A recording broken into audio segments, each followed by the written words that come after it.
айтып келет го, орозо келатат. Ошого 40 күнгө да даяр болуп кетип калсаңар, бул өзүңөрдү таптап анда неде шайтандын алаты чынжырланган мезгил болот да.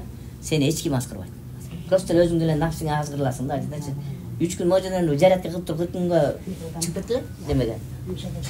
Орозодон кандай чоң пайда болот. Ошондогу бир эле күнкү амалыңдын бир канча миллиард деген сооптор табасың. Бир аз эле саап турганыңарда, бул жолго чыкканда чаң эле бир саам туруп койгон чаң тозоготун харам кылат деп атат да. Ошон үчүн бүт туугандар бул жол өтө чоң жол да. Пайгамбарлык иш, анан чоң иш. Булчу муну бакташ керек. Мындай көп адамдар оңолду, бомуштар оңолду ушул жолдон. Бир бомуш 40 күн беле 4 ай эле жүрүп, ошол элдин баарын ботодой босотуп ыйлаткан. Менден ашыкча бомуш болгон эместир депчи. Өз да катуу сүйлөгөн боло экен. Мен бир жерде иччимин, бир жерде чыччымын, бир гана ошол жерде болгон мен деп. Менден ашкан бомуш болгон эмес деп.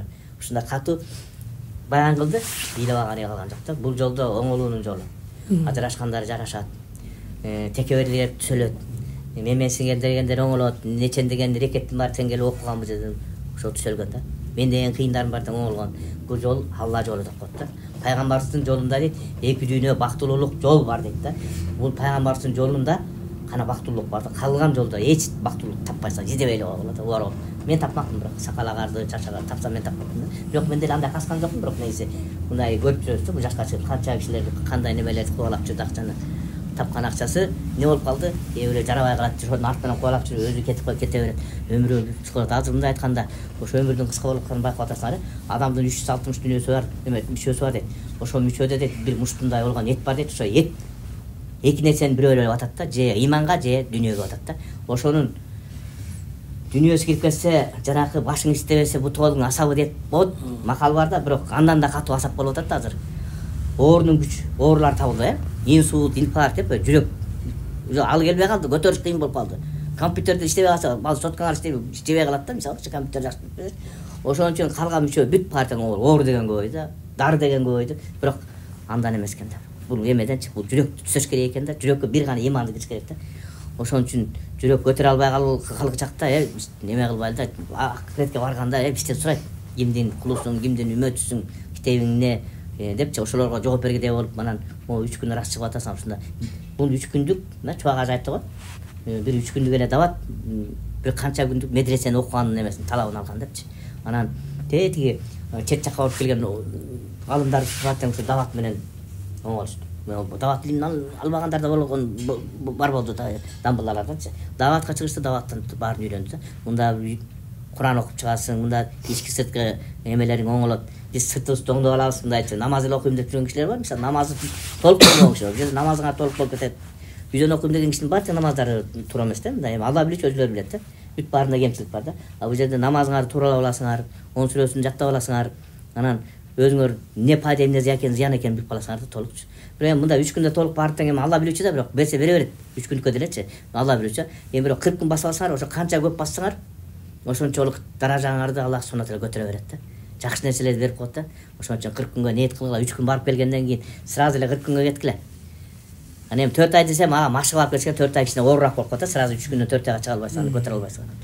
Анын үчүн эми мээнет керек да бүткечи, анын үчүн чачап каласыңар да. Ошон үчүн кичине өзүңөр талабыңар менен чыкканыңар жакшы болот да. 40 күндө бир аз кичине иман анча-мынчасы ойгонот. Анан кылсаңар болот, ушу иштечү туугандар.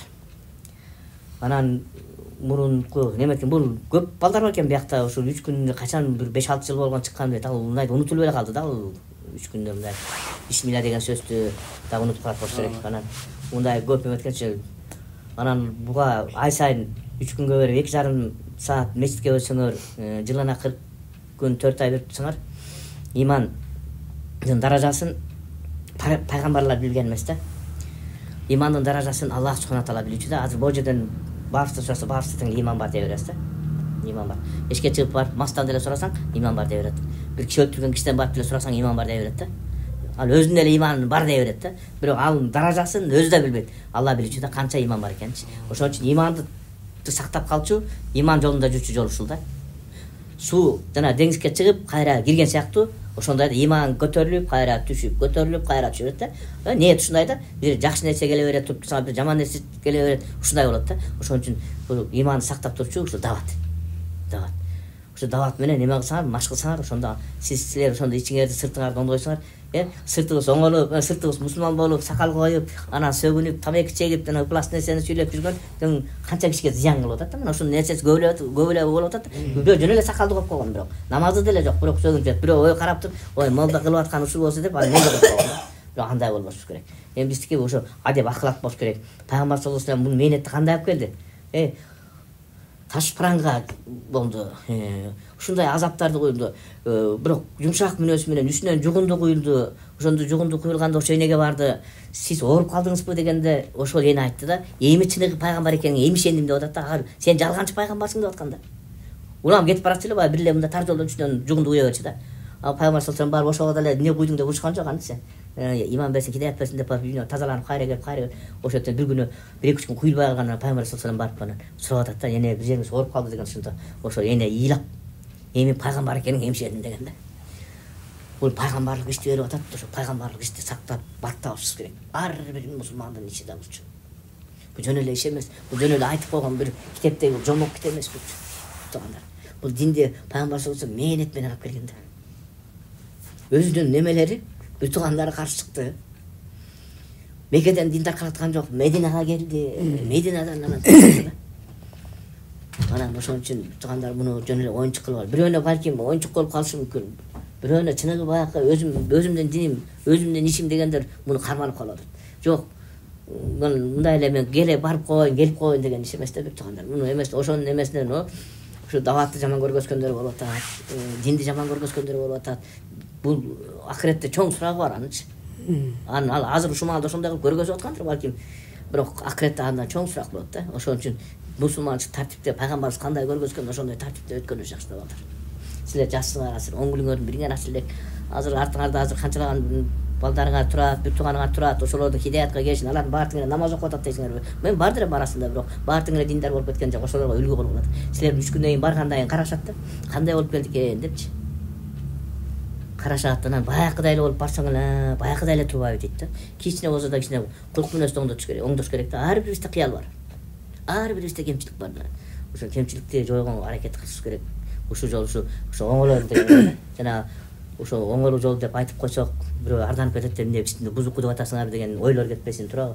Жок, адамдын бузулганы билинбейт да. Сөзүнөн бузулуп калат. Тилден бузулуп калабыз. Же болбосо бир бөлөк жерибиз ооруп калат. Ушундай эмет кылабыз дейм. Ошон үчүн машина бузулса, устодон оңолгон сыяктуу адамдын оңолуш жери ушул даваттан бөлөк жерден оңоло албайт. Бул жолдон биз канча эме кылып жүрөбүз, көп жүрөбүз. Эрекеттер оңолду, түрмөдөгүлөр оңолду, иш өлтүргөндөр оңолду. Ушул жолдон бар даватты жаман көрбөйт барды. Машалла жакшы дейт. Силердин ишиңер жакшы дейт. Даже кабырлар да жакшы дейт. Ошон үчүн ушул ишти кылышка баарысы менин ишим деп кылыш керек да бул ишти. Анан ошондо монда мечитибиз, аркыраган мечитибизде абат болчу да. Алхамдулилла жакшы экен бул жердеги мечит. Кээ бир мечиттерге бардык. Киши жок. Ошон үчүн ошол мечиттерде бир эме кылбаш керек, бош койбош керек, ичинде амал болуп турса, фазаил амал окуп туруш керек. Фазаил амал ошол жашоонун эмеси да, пайгамбардын ошол жашоосу ичинде. Фазаил амал деген китеп билесиздер да. Ошонун ичиндеги ар бир үйдө фазаил амал болуш керек. Ар бир үйдө талим болуп туруш керек. Мечитте ошо гаштарга катышып турушуңар керек. 2,5 саат берип турушуңар керек. 5 амал болуп туруш керек. Ошол иш болуп турса, анан силер иманыңызды сактай аласыз да. Же болбосо иман жанагыдай болуп кирип чыгып турган жок болот. Бул көп эле адамдар болот. Керек болсо 40 күндө жүрүп кетип калса бөлөк жолгочу. Ал эмне өзүнө ошондой жанагыдай түрп барган эмелер болгондо баары эптеп оңолуп кетти деп үйүнөн кубалап ийген эмелер да. Ал талабы жок эмелер ошондой эле талабы жок нерсеге келип калат. Кээ бирлер оңолуп келет, бирок көпчүлүгү оңолот да бул жолдочу. Көпчүлүгү оңолот. Мына былтыр сен Москвада иштеп атпайсың, былтыр менен 40 күндө бирөө жүрдү эле. Такоо кала экен. Оңорки фазаил амалды хажитет жөн эле жутуп алган да. Ал Бакыр Сыдык айтылды, хаңырбай кылат. Хажитер бар, бирок келип эме жылына 40 күн 4 ай чыгып турат экен. Эмеден кепчи. Москвадан иштейт экен, өзү эме дальнийгой иштейт. Ошондой Казакстандан келет, аяка да дин эме дават эмес д деген тамган эмес жок да аяктачы. Алардан келип чыгып турушат. Өзбекстандан эле келип кош керек даватка биякачы. Мен аны точно жакшы билем, биякачы. Азыр немеде СНГда Азияда Кыргызстан эле мындай дават. Аны Кореяда мына баягы Кореяга болуп ушул жаллабаттан бирөө мастурат жамат болуп чыгып барып кетиптир. Алар бизди жор болгондо ошонун карбизарын уктуп, аякта деген канчалаган мечиттер жүрөт, Кореяга өтүр. Бир эле адам атын өзгөртүп Абдулла кылып коюп алып туруп, ошол адам колунда бар адам бир канча мечит салып туруп, ошонун немеси меркез болуп туруп, ошол жакта жакшы амал тилип атат. Ошолан интернеттен көрөм. Ошол мусулманга үйлөндү, аял орнотуп, машалла. Карачы. Интернеттен чыгарып, мечиттерди ачат. Тетиги эле жөн эле капыр болуп жүргөн келип эле мусулман болбосо, биздин ата тегибиздин бар тең мусулман болгон, өзүбүз капырдын ишин кылып отурсак, бул Кудайга жаккан иш эмес. Тиякта жаткан ата бабаларыбыз эмне нааразы болуп атканын биз билбейбиз да, туурабы? Мен ушундай урпактар, менин урпагыман ушундай эме чыгабы деп нааразы болот алар делечи. Анан ошон үчүн кичине баягы өтүп кеткен ата бабаларыбыздын арбагын да сыйлашыбыз керек. Кудайды сыйлашыбыз керек. Өзүбүздүн аталарыбызды сыйлашыбыз керек. Ошон үчүн ушул жолду тыштабагыла балдар. Бул өтө чоң жакшы жол да. Ушул жолдо бөлөк жерде жок, таппай атат. Мейли. Ушундай неме өтүп жатат, бааны Жалал Абадта неме балдар. 77 деген немени жактап алыптым. Ошол балдар жолугуп калды. Мына жолугуп калып эмесем, ата келиңизчи бизге баян айтып бериңиз деп. Как раз барып мына ушака барып айтып демесеп 40 күнгө чыгыптыр. Дагы чыгабыз деп калды. Жаш эле балдар экен, силердей болгон балдар экен. Бирок алар мындай бирөөгө мындай айтканда даватта жүргөн киши балдар да жүрөт экен, бирок талабы жакшы экен да. Анан талабы жакшы болуп жүрө бербей, эми басып көрсөтүш керек да биз өзүбүзгө. Сиңириш керек, ичибиз оңолуш керек да. Сыртыбызды мусулман кыла бергенбиз, аны эме болбойт. Сыртыбыз мусулман болуп ичибиз өлүп атса, иш оңолбойт андачы. Ошон үчүн ичибизди оңдолуш керек да биринчиденчи. Ошон үчүн балдар ниет кылыңыздар. Сиз дагы чыгып атасызбы бүгүнкү? Жок. Беш амал жөнүндө айтыңыз. Беш амал бул эме. Беш амал машпара, талим, минтколигаш, макомигаш, үйдөгү машпара, үйдөгү талим, мечиттеги немедеги мечит немесиндеги неме орки экиден неме жама экиден адам болуп алып жана көчөгө кыдырмай да. Ошого барып, мисалы Таказала келген да, республикадан Таказала келген. Сен өкмөт биригип алып сүйлөшүп атчы. Могул көчөнү, мен кыска көчө болобу, чоң көчө болобу, чоң көчө болсо 1 ай алалы ушуну. Ушул жерде канча киши жашайт? Ошол жердин канчасы намаз окуйт? Ошолорго кандай динге кандай көз карашы? Ошолордун маалыматын билиш керек. Келме айта албагандар келме айтыш керек. Балки мусулман деп жүрүп келме айта албай жүргөн адамдар бар да.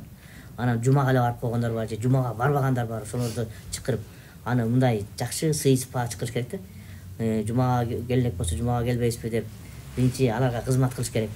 Кызмат кылып аны менен жакшы тааныш болуш керек. Аны сүйлөтүш керек. Ал сүйлөп ичинде буу чыккандан кийин сен сүйлөшүң керек. Мен барып бир мисалы кыш куюп атса, же бир машыгыңды атса, билсең барып түшүнүп, түшүнүң барып жардамдашып, ошо икром кылып, Пайгамбар саллаллаху алейхи ва саллям 10 амал кылып, 10 амал 9 амал икром менен чакырган да. Мен өзү эме кылып кичпейлик менен пайгамбарлык эмес менен болсо, ошо 9 амал икром менен чакырган. Анан ошондой амал кылып туруп, мешитке тарсаң, сенин анын окуган намазы канча сооп жазса, сага ошончо жазылат. Бекер болбойт да. Сооптор ушундай кетет да.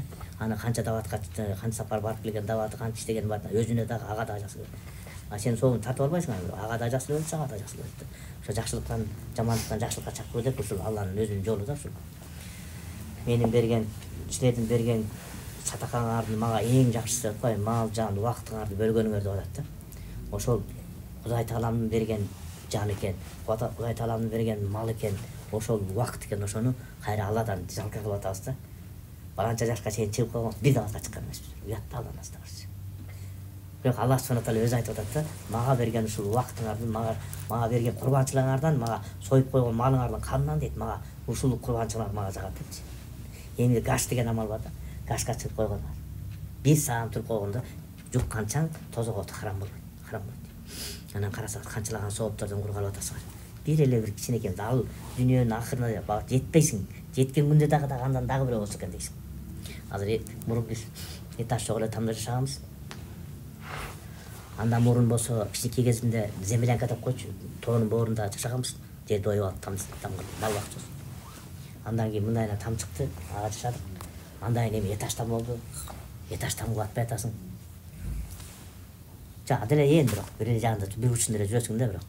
Ушундай болгон адамдын нафиси ушундай да. Эми Аллах субхана таала айтат, бир тоо мындай кокту дейт. Ошо толтура мен сага алтынды берсем дейт да.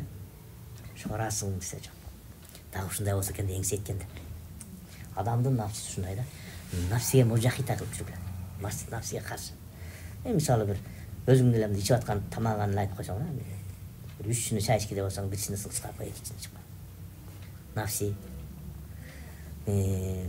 Дагы кандай десең, дагы ушундай бир береке деген качканда биздин эмебизден береке качып кеткен да. Мен чоң энем 13 сом алчу. Кийин 13 сом алды да. Болсо 7-8 эле сом болчу пенсиясы. Un алчу, чай алчу, баары жетчү да. Бирок союздар баягы өзүбүздүн болчу да. Бүт баарына жетчү да. Азыр долларың жетпей атат го. Евро жетпей атат бирөөнүчү. Азыр деген ар биринде 2 машина бар. Анан мындай кылганыбыз болбойт, Аллага жаккан иш эмес да булчу. Жөнөкөй мусулман, жөнөкөй жашаш керек да. О Пакистанга барганда да айтып койгон. Ал ачык эле бар. О жери жасык дейт. Биз болсо дүйнөнү өкүтө үйүп алганбыз. Настроение болуп жүрөбүз да. Муну мен силерге айтып берейин. Бир бомж дейт. Бомж жатат дейт. Мен таштын астында. Арак ичет. Эч ой жок, жата берет экен дечи. Тынч жата берет экен, үстүнөн карап туруп, бомждун эле жашоосу тынч экен деп. Тиги этаждын үстүндө бир бай карап туруп анан. Бомждун боор менен чөнтөгүнө бир акча салып коюптур да. Мен бомж ошо акча салгандан баштап тынч кетип атат дейт. Бул жөн эле жатчу эле дейт. Ага мынтип карап коет дейт. Кайра салып коет дейт, кайра жатат дейт, кайра туруп тынч кетип калды дейт. Биз ошондой экенбиз да, бомж сыяктуучу. Бирке дүйнөнү көрүп койсо ошо тынчыбыз кетип элечи. Туручулап эле. Тигини кылалы, муну кылалы. Анан бирке бирден көрсө дагы мындай кылалы. Ошо бомж сыяктуу болуп калат экенбиз да.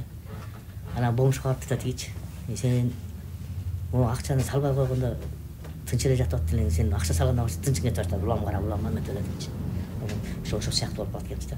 Дүйнөгө кирип келсе ошентип тынч жок болуп калат экенбиз. Ошо дин дүйнөнү дагы мындай сүйүп албайлы, дүйнөгө салкын көз карайлы, динди сүйүп аткаралы. Пайгамбардын жолун сүйүп аткаралы. Пайгамбардын ишин сүйүп жазайлы да, ишин сүйүп кылалы. Ошондон биз бактылуулук жолго барабыз. Биз ошол жолдон алыстап кеткен үчүн бактылуулукту ойлоп жактан карап, эмне эле деген канчалаган балдар кыздар өлүп кетип атат.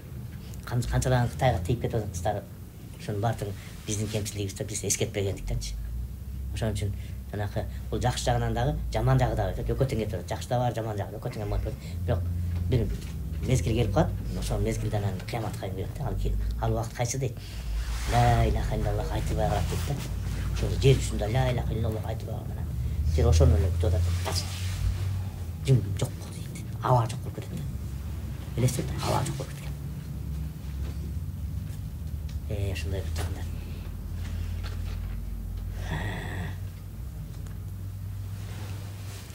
Айтылат бул. Биздин ар мындай адамдын жүрөгү ар мындай секунд сайын бирден согот да. Минутасына 60 жолу согот. Жада калса ошол жүрөктүн биздин согушубуз Алладан уруксат сурап согот экенде, мындай настолько ар бир адамдыкы мындай дүйнө жүзүндө өтө таң калыштуу да. Дүйнө жүзүндө 7 миллиарддан адам ашык бар да. Ошол адам жүрөк согушу Алла Тааланын уруксаты менен согот да. Ошону таң калыштуу ошол жагда. Таң калбай эле койду. Аллахка таң калба сенчи. Аллах деген, о субханалла, сен элестетип өзүм. Тоодо канчалаган кум таш турат. Ошонун ар бир кумун карасаң, микроскоп менен карасаң, ошону араң көрөсүң да. Ошонун санын билет да. Сен жүрөгүң эмне болуп кетти? Канча 7 миллиард эмне болуп кетти?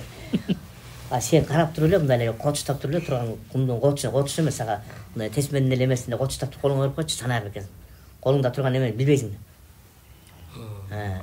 Муса алейхиссалам барат Алланын астына. Барып туруп Алла уктабайт да. Кандай ушуну кармап турасың деген суроолорду бергенде Муса алейхиссалам сен чыныга суу күйүп туруп ушундай Мусанын астына отуруп атат. Муса үлгүрөп кеткен чын суу төгүлүп кетти да. Муса дейт. Сенин колуңдагы чының дагы суу төгүлүп кеткен дейт. Мен үлгүрөсөм ошондой жок болот, ойрон болот деди да. Мен уктабайм ар бириңердин. Сен мен дагы бага окшогон, сага окшогон адамдын баардыгын ойлогон тилегинен бери сен жүрөгүн ойлобан. Ал анын ойлоп аткан нерсесин билет да. Жашырып койгон нерсең бар тең билет да. Алла билүүчү зат. Кара таштын ичиндеги кара кумурсканын кареги кандай тегеренип атат, андан бери билүүчү зат. Ошон үчүн силер бул жолго чыкканда Алланын улуктугун башчылар ошондо ыйман келет. Мутакалим сыфат чыгат тилден. А так мындай чыкпайт сөз. Ошон үчүн машык кылат да, машыктык үчүн.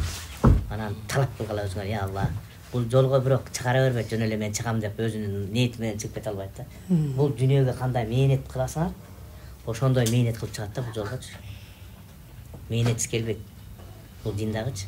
силерге мен үйгөдөн азыр божо толкундап жазбак менен чыгып туруп сени мен үйгө барып дейм бүтөгүлөр кызалат болосуң өлөмүн 40 күнгө чыгамча мага уруксат берем деген пикир келет шайтан ошону салат барасың кантип айтам мастуратма дейсиң же ата энеме кантип угсам мен 3 күн эле араң чыгам үйдө дин жок болсо ушуну болот да кантип чыгам мен кыжалат болосуң үйүңө барып эле мастуратың бир эле минут карап коет бүттү ошо менен кайрылган боюнча кетесиң да сен ана к деген эмес к деген тамга жок да көйлөгүңдү чыгам боюнча кетти айтасыз мына жерде азыр бирөө келип отуруп кетти ошол баягы эменикине кыз сеңерге ошо 40 күнүккө келишкен экен 40 күнүккө ошол жерде жүргөн экен анан зыярат кылып бардым барсам ошол жерде ошол бирөөсү бар экен Пакистанга чейин барып келген экен ошол Пакистанга кетем деп дейт келсем дейт бар жогу каршы чыкты дейт анан ушинтип жумага келип анан жааматта неме кылдым дейт дуа кылышты дейт анан кийин уже жума бүтүп үйгө барсам дейт аялым деле апам деле дейт качан жөнөйсүң деп калды дейт ошо менен ошентип эле мен болуп чыгып кеттим ошо медетке кылат дуа керек анан ошондой болуп калса бизге мындай мейли 10 тиын деле болсун мейли 5 сом деле болсун мейли 3 сом деле болсун садака яшка салып койгула анан түнкүсүн бир туруп бир тахажжудта бир дуа кылып койгула же болбосо бизде дагатта жүргөн балдарга атыңды айтып дуа кылып койгулачы бизге айтып койсоң фамилияңарды жазып атыңа мына ушул мээнет менен келет анан эле мындай эле тил менен айтып коюш менен эмете бербейт чыга бербейсиң жолгочу далайлар болгон да бул жолдо эмет анан андан кийин 40 күндөн келгенде ой өзүңүз айтмакчы мен Москвада чогуу иштеген бир досум бар да анан ал кезде мындай эмес эми постоянно мындай наша чекчү да Москвадачы анан ошентип анан чогуу иштейбиз күнүнө көрөт элем чегип аткандарын көрөт элем да өзүнчө эле чегип жүрө берчү эле анан ата энеси билип калганбы же бирден болгон ата энеси да Россияда болчу да бир маалда немеге жөнөттү да анычы Кыргызстанга жөнөттү ата энеси жөнөтүп барып Кыргызстанга 4 ай дабат болуп 4 ай Кыргызстанды айланып Россияны айланып келип жүрдү да анан келгенден кийин кайрадан Москвага келди анан кайра чогуу эле иштеп калды менчи кайра чогуу эле иштеп калып баягы адатын кайра эле баштады да баягы эле адатынчы адам бирок бир жагынан бирок мындай карасаң да адамдын да өзгөрүшү өзүнөн да зависит этет да мындайчы өзүнөн эмес мындай да Аллахтын немесин кудурети менен болот ал анткени ал митти да сен наша чапкенин сен билиптирсиң ата энеси кантип билбей койсун балам бусулуп баратты деп эле кубала да биякачы бияктан айлоо деди бирөөнү табыштарды бизге окшоп муну 40 күнгө 4 айга чыгарбасаң болбой калат акчасы байлатма болуп кетти да мойнунан байлаган ит уга жарабайт дейт анан эмне келет атам өзүнүн талабы болсо барат жүрөт аякта 4 айда элдин арасына кошулат элдин этин бузат настроение кылат ада жөн жүрбөйт аякта дагычы анан ошол жерден анан оң тектир сөздөр болот кыскасы байланма болуп керек деп барат да анан андайда жукпайт да өзүнүн талабы болуш керек адамдачы өзүнүн эрки болуш керек анан чыгыш керек ошондой болбосо болбойт бул менин диним бул менин ишим бул ишти мен кылайын мен ушул кийинки келечегимдеги балдарымдын ушул күндөрүн мындай жеңил өтүшү жалпы элибиздин тынччылыгы деген бүт баары камтылган нерсе ойлонсоң жакшы ойлонсоңчу бүт баары тең ушунун ичинде ла иляха иллаллахтын ичинде коомубуздун жакшы болушу элибиздин тынчтык болушу апаат кырсыктардан алыс болушу ушул биздин дамбылдарыбыздын дубалары балким ошолордун эмеси менен ушундай болот ушундай сакталып турат да же болбосо биздин жана аалымдарыбыз чубагажыбыз раматов өткөт ушундай дамбылдарларыбыз болбогондо кенеде Кыргызстан эбале Кытай басып алмак беле же тиягынан биягына басып басып алып эле чокко чак кулгул калмак анан ошон үчүн эмне бизди сактачу эмне дин келме Кудай ошону кылсак кенеде эме азыр мына эми мына өсүш болуп атат өлкөбүздө кичине бир жаңылуу болуп атат падышаларыбыз да жакшы болуп атат ушуларга дуа кылалы ушулардын ичине ийгилик буларга да кастык болуп атат эмне билбейт дейсиң ал баардык жактан сен ар бирибизге сыноо берген да падышага да сыноо берген ар бирибизге сыноо берген ошон үчүн ушул сыноодо ушундай бирибизге поддержка болуш керек бирибизге дуа кылышыбыз керек жакшы дуалар ушундай кылыш керек Алла Таала да мындай бизге мындай пендеге рызык бергендечи айткан да баардыгыңарга бирдей рызык берген баардык адамга мисалы акеге мага окшош меникиндей бирдей рызык эле берген да просто жеп атам что биз өзүбүздөн зависит этет да ошол рызыкны биз кандай иштетебиз ошо өзүбүздөн гана зависит этет да ошентип Алла Таала сынайт да бизге бирдей рызык берет да анан сынайт ар кимиз кандай өздөрү иштетет деп Ибн Аббас радиаллаху анху мен хадиске такалып Ибн Аббас радиаллаху анху сахаба пайгамбарыбыз дунаасынын артында элем дейт учкашып бараткам дейт да пайгамбар саллаллаху алейхи вассалам айтып жатат мен балакай мен сага бир канча сөздү айтайынбы депчи я Расулулла айтыңыз дедим дейт мына ошо пайгамбар саллаллаху алейхи айтып атат дейт. Алланы тапсаң дейт, сен өзүңдүн бактыңды таптың дейт. Алланы таап алсаң сен өзүңдүн ошо жашооңдогу жеңилдик жашоону таптың дейт. Эми мен сага айтайын деп атат да пайгамбар саллаллаху алейхи вассалам. Сага бир канчалаган элдин баары дейт да, бир канча элдин баары дейт да. Сага бир жакшылыкты, же бир сага чоң бир жакшылыкты каалайм деп жеткизгенди кааласа дейт. Анын баардык жакшылык сага жетпейт дейт. Алла каалаган жакшылык жетет дейт да. Алланын каалаган жакшылыгы жетет дейт. Эми сага ошончолук адам, ошончо адамдын баары тең сага бир зыянды жеткиргенди кааласа дейт да. Алла субхана таала гана зыяны жетет дейт да. Берген зыяны жетет. Ал элдин зыяны жетпейт дейт. Анткени тактыр калеми көтөрүлгөн, тактыр буйруктагы кагаз кургаган дейт. Сен аны эч ким өзгөртө албайт да. Жана сиз айткан сөз жазылган биздин рызкыбыз. Секундасы менен канча тамчы грамм бар тең ошо эметет. Биз бала мечитте турганда биринчи адам ооруп атканда бир чыны сууга муктаж болуп калат, бир чыны суу ичет. Анан суусу кыскара баштайт, жарым чыны болот, андан кийин кашык болот, андан кийин тамчы болот, тамчыдан кийин анан капель болуп калат да. Анан ошол да кирбей калат да. Алла рызкысын берген, ар рызкыч качан түгөнөт, сыпырып кете берет. Ал мындай эметпей эле кырсыктап, ана тигинтип бүт ошол жерден күнү бүткөн анан. Сотканын жанакы единство бар го, ошончо единство салып койгондо бүттү. Кай жерден сүйлөшүп бүт ошол жерден бүтөт го, ошол сыяктуу тас. Бирок единство салбай да коет да, анткени жаңы эле жаралганып кете берет. Ошон үчүн бул жашоо ушундай. Сүйгө чыга турганда тапардык бар эле бизден келет.